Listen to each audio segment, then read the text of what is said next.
Tajahaw, kaon tagbahaw, magandang buhay mga pingyo, kumusta ang araw nyo?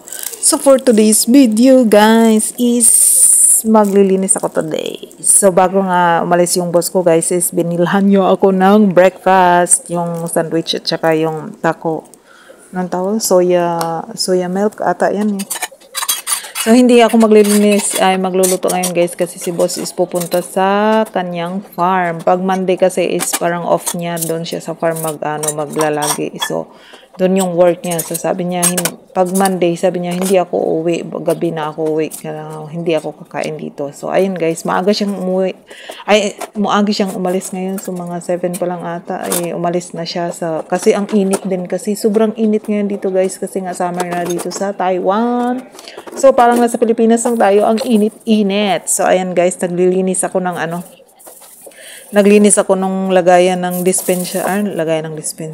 Lagayan ng mga plato namin yung yung kahit malinis na siya, it's mukha pa rin siyang madumi kasi luma na siya. Luma na yung dispenser na yan ba, luma na siya. So ayan guys, nilinisan ko na. Yung tinutbashan ko pala yung lumang dispenser.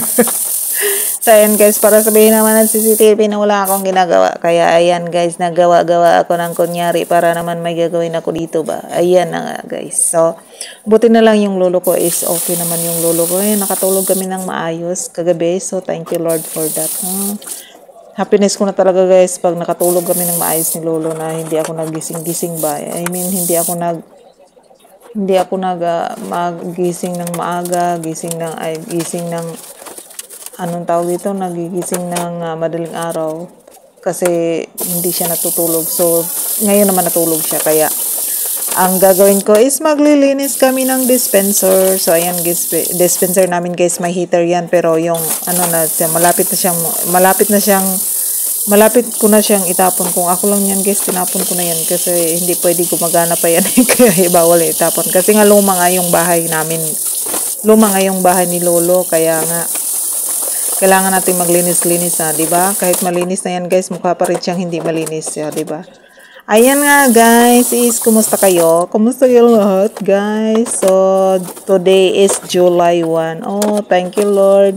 Nasa kalahating kalahating taon na kami, guys. Nakalagpas na kami ng kalahating taon. So, kunting push pa, matatapos din natin yung 2024, 'di ba? So, laban lang guys, kung ano may yung pinagdadaanan natin sa buhay is kailangan lang talaga nating mag-push ng konti, magtiwala sa Panginoon na makakaya natin ang lahat ng pagsubok sa buhay. So, kaya, lang talaga, kapit lang talaga tayo kay God, di ba? So, ang mahalaga naman guys is meron tayong work. Thank you Lord sa work. Thank you Lord sa pagkain. Thank you Lord sa malakas na pangangatawan. Yun lang talaga lagi natin pagpasalamat guys. Walang sakit yung family natin, di ba? So ayan, pagkatapos ko nga nalinisin yung lumang dispenser, ayan, dito na naman tayo sa kalan ko, di ba? Ang linis-linis ng kalan ko. So sabihin na hindi ako naglilinis, my God! Ngud-ngud ko yung mukha nila dyan eh. Joke lang. Diba? Gusto ko talaga malinis yung guys. Nasanay ako sa Saudi guys na ang linis ng maglinis ng kusina. Luma din yung bahay doon sa Saudi kasi luma din yung mga tao din, mga lumang tao yung nakatira doon eh. Pero ang linis ng proud na proud ako sa kusina ko. Sobrang linis niyan guys. Kahit yung mga ilalim-ilalim ng cabinet guys, nililinis ko yan. Yung ilalim-ilalim ng ref, nililinis ko talaga yan. Kahit ang bigat ng ref, inuusog ko talaga yan. O, diba? Pag sinipag ako, ganon. Pero pag hindi ako sinipag, wala akong pake. Kaliwali. O, dyan. So, ayan guys. Tapos na nga ako maglinis dyan. So, dahil time to paupuin na natin si lolo. Pag hindi na to naliligo si lolo guys, araw na hindi siya maliligo, is pinaupo-upo ko siya sa wheelchair. Mag-upo lang siya hanggang sa mga 1 hour or 45 minutes, 30 minutes, depende kung pag sinabi niya na pikotong, so ibig sabihin masakit na yung puwet niya, pinapahiga ko na siya. So ayan nga guys, Ayan na yung lolo ko. Is, papa-open na natin siya. Ayan nga, guys. Yung good news pala, no, may progress talaga si lolo. May improvement talaga yung, ano niya, yung body niya. Kasi, pag nililigo ko siya, napupush na niya ako. I mean, yung, kaya niya niyang i-push yung isa niyang paa, yung ano ba, yung deads na bahagi ng paa niya, yung affected area niya sa ano, napupush na niya, as in, nagugulat ako. So, medyo, ano na ako, extra careful talaga ako sa kanya kasi napupush na yun yung body niya eh. Pag nililinisan ko siya. Kaya, oh my God, I'm so happy. Pero hindi na nakikita ng mga anak niya yun. So, parang wala lang sa kanila yun. Yung mga improvement ni Lolo sa kanyang katawan na yung nakaka-feel na ng konti, wala sa kanila yun. Parang hindi nila na-appreciate yun sa ano. So, kaya hindi ko na lang sinasabi sa kanila na, oh, ganito, ganyan. Kaya, hinahayaan ko na lang siya. Basta, alam ni Lord na ginagawa ko yung alam ni Lord na ginagawa ko yung mabuti sa kay Lolo. Kaya yun lang kasi ayoko mag-explain sa kanila na ganito, ganyan kasi hindi nila na appreciate yun eh. Lahat ng anak ni Lolo hindi nakaka-appreciate yun. So wala lang, okay lang sa akin. Basta ginagawa ko yung best ko at ginagawa ko yung trabaho ko. Ayan nga, minamassage ko nga sa kanya. So, after nga guys ng ito na yung merienda ni Lolo. So, pakainin natin siya ng dragon fruit. So, guys, ayan na yung dragon fruit ni Lolo. So, for today, ito yung merienda niya, di ba? Yan yung merienda ni Lolo, ang dragon fruit. So, ayan.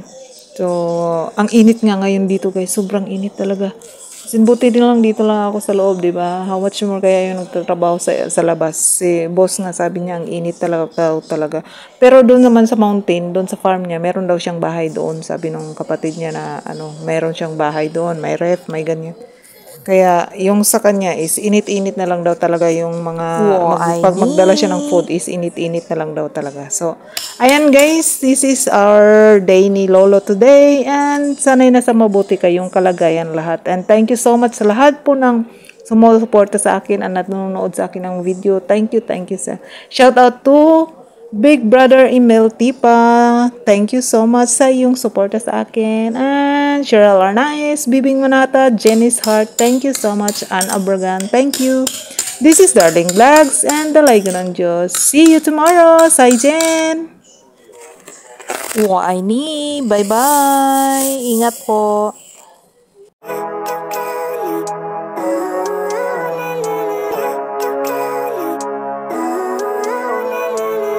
Living life, every day, late at night, not okay.